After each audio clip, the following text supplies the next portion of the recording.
প্রধান উপদেষ্টা ডক্টর মোহাম্মদ ইউনূস বলেছেন যে হ্যাঁ ভোট দিলে বৈষম্য, শোষণ, নিপীড়ন থেকে মুক্ত হবে আমাদের দেশ এবং নতুন বাংলাদেশ গড়ার এক দরজা খুলে যাবে। আমার প্রশ্নটা হচ্ছে 24-এর জুলাই অভ্যুত্থানে আমরা দেখেছি যে কয়েক হাজার মানুষ আহত হয়েছে এবং পঙ্গুত্ব বরণ করেছে, অনেক মানুষ নিহত হয়েছে। এতগুলো প্রাণ যাওয়ার পরে আমাদেরকে এই হ্যাঁ ভোটের জন্য কেন অপেক্ষা করতে হচ্ছে যে বৈষম্য দূর করার জন্য হ্যাঁ ভোটই দরকার? এজন্য কারণ আপনাকে একটা সিস্টেমের মধ্য দিয়ে যেতে হবে। আপনি হ্যাঁ ভোটটা এই যে এতগুলো মানুষ জীবন দিল, এত মানুষ আহত হলো, এত ক্ষয়ক্ষতি হলো, এর মধ্য দিয়ে যে অভ্যুত্থানটা হলো, এই অভ্যুত্থানকে পূর্ণতা দেওয়ার একটা ধাপ হলো গণভোট।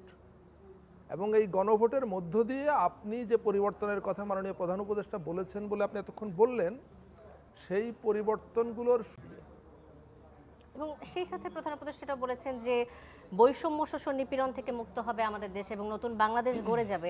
আইন বিচার ও সংসদ বিষয়ক উপদেষ্টা আসিফ নজরুলও এই বিষয়ে বলেছেন যে হ্যাঁ ভোটের পক্ষে ভোট দিলে অবিচার ও দুর্নীতিও বন্ধ হবে। কিন্তু আমি কথাটা হচ্ছে যে আপনার কোনো সন্দেহ আছে এগুলো নিয়ে? না, অবশ্যই সন্দেহ নেই, কিন্তু হ্যাঁ ভোটের উপরে আপনারা যে বারবার জোর দিচ্ছেন এবং গণভোটে হ্যাঁ ভোটের কোনো বিকল্প নেই এটা বলছেন, কিন্তু হ্যাঁ, কারণ না ভোট দিলে এগুলো কিছুই হবে না, এই জন্য হ্যাঁ ভোটের উপর জোর দিচ্ছি আমরা। না ভোট দিলে কি ফ্যাসিবাদ ফিরে আসবে? কোনো সন্দেহ নাই, অবশ্যই আসবে। কারণ না ভোট কারা দিবে?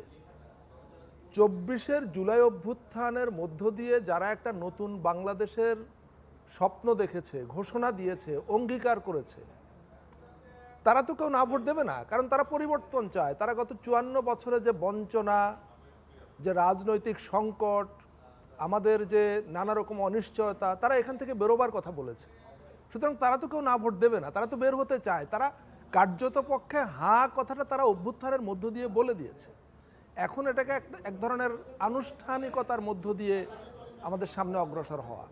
সুতরাং তারা তো কেউ না ভোট বলবে না, না দেবে না, যাতে মানুষ কোনোভাবে কোনো কনফিউশন বা বিভ্রান্তি বা সংশয়ে না থাকে। সেজন্য হাঁ ভোটটা কেন প্রয়োজন এবং হাঁ ভোট দিলে কি কি পাওয়া যাবে সেটার বা কোন কোন লক্ষ্য অর্জনের ক্ষেত্রে হাঁ ভোটটা আমাদেরকে এক ধরনের একটা দরজা খুলে দেবে নতুন, সে কথাটা বলতে হচ্ছে। এবং এটা তো স্বাভাবিক যে হ্যাঁ ভোটের বিপক্ষে কেউ থাকবে না। জুলাই গণ না থাকবে না আমি তা বলিনি, আমি থাকবো, অবশ্যই থাকবে। যারা জুলাই গণ অভ্যুত্থানের পরাজিত শক্তি, যারা এদেশে দীর্ঘ 1.5 দশক ফ্যাসিবাদ কায়েম করে রেখেছিল, ফ্যাসিবাদ সমর্থন করেছে, আমার কাছে এটা তো আপনার আমার কারো কাছে কোনো হিসাব থাকার কথা না, কিন্তু নিশ্চয়ই একটা অংশ আছে। এবং আমরা দেখতে পাচ্ছি তারা সোশ্যাল মিডিয়া সহ বিভিন্ন জায়গায় বিভিন্ন মাধ্যমে তারা আমাদের পরিবর্তনের প্রচেষ্টাকে নস্যাৎ করবার চেষ্টা করছে। তারা মনে করছে আগের ব্যবস্থাটাই ভালো।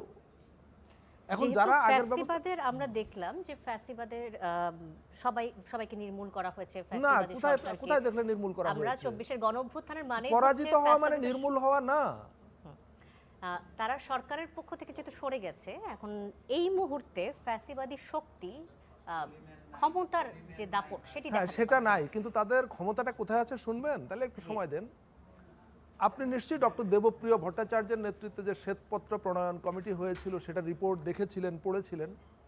সেই শ্বেতপত্র প্রণয়ন কমিটি বলেছে যে বাংলাদেশে গত 16 বছরে এতটা লুটপাট হয়েছে যে লুটপাটের একটা অংশ 18 বিলিয়ন মার্কিন ডলার তারা বিদেশে পাচার করেছে। তারা যতটা লুটপাট করেছে পুরোটা তো আর পাচার করেনি, একটা অংশ বিশেষ পাচার করেছে। 18 বিলিয়ন ডলার যদি তারা বিদেশে পাচার করে থাকে তাহলে টোটাল লুটপাটের অ্যামাউন্টটা কত?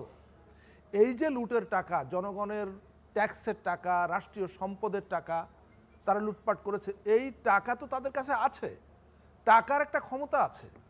এখন দুনিয়া মূলত সামাজিক যোগাযোগের মাধ্যম এতটাই শক্তিশালী যে এর মধ্য দিয়ে নানা রকম প্রপাগান্ডা, নানা রকম মিথ্যা তথ্য নানাভাবে ছড়িয়ে দেওয়া যায় এবং টাকা খরচ করলে সেটা আরও বেশি করা যায়। আমরা পরিষ্কার দেখতে পাচ্ছি যে পরাজিত ফ্যাসিবাদের লোকেরা তারা লুটের টাকা খরচ করে বিভিন্নভাবে জনগণকে বিভ্রান্ত করার চেষ্টা করছে, নানা মিথ্যা তথ্য ছড়িয়ে দিচ্ছে। এবং আমাদের যে পরিবর্তনের প্রক্রিয়া, এটা সরকার কি ব্যবস্থা গ্রহণ করছে? সরকার তার বিপরীতে মানুষকে সত্যটা জানানোর চেষ্টা করছে। সরকারের কাজটা কিন্তু খুব কঠিন কাজ না, কিন্তু কাজটা করতে হয়। সেটা হলো সত্যটা জানানো। কেন আমাদেরকে এখন এই রেফারেন্ডাম বা গণভোটে যেতে হলো এবং গণভোটে হায়ের পক্ষে থাকা কেন প্রয়োজন? সরকারটা তো জনগণের, এজেন্ডাটা জনগণের, জনগণের পক্ষে